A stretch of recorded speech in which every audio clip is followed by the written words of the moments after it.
Mbola nomariany teo anivon'ny commune moa fa tsy azo anatanterahana famirim-bahoaka ho an'ny fampelezan-kevitra ny kianja be ny Mahamasina sy ny manodidina izay namafisin'ny commune fa toerana natokana ho an'ny fanatanjahantena toy izay ihany koa ny kianjana Larby.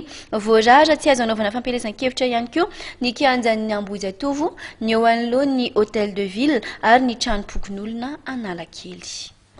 Fa notanterahina androany maraina kosa teny amin'ny ministeran'ny fifandraisana amin'ny androm-panjakana ny fivoriana nentina andrindrana ny fomba fiasa eo anivon'ireo androm-panjakana entina nantotosana fifidianana madio milamina ary eken'ny rehetra. Fivoriana izay tafiditra amin'ny fanatanterahana ny andininy fa 12 ao anatin'ny tondrozotra.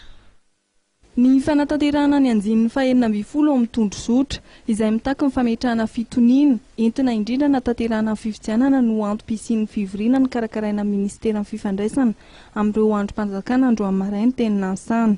Fivoriana izay nandraisan'ny CSC na ny komity manara-maso ny fanatanterahana ny fifidianana, ny vaomera mahaleo tena misahana ny fifidianana na ny senita ary ireo tompona andraikitra ny fitandrona ny filaminana anjara.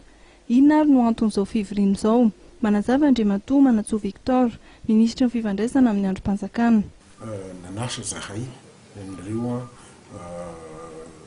institution rehetra ireo mba hiteny ny andaran-draikitra anjareo ny zavatra fa vita, ny zavatra homanina indrindra mba hapisy ny élection eken'ny be sy ny maro ary ampitony ny vahoaka malagasy fa andeha ansakany sy andafany zany ny élection.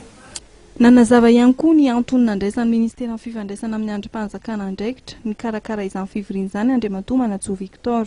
Ny mairie moa dia manana andraikitra hoe manao impulsion, manao ny mise en cohérence ny activité ny nireo institution reo. Ka noho izany dia matetika zahay mamory ny institution mba ahafahan'ny institution mandray ny andraikitry na miaraka io na tsirairay avy io amin'ny zavatra sy maintsy andalovan'ny firenena. Nanamafy kosa ny ministra ny fifandraisana amin'ny androm-panjakana fa efa feno ny fepetra rehetra entina natanterahana fifidianana eto Madagasikara.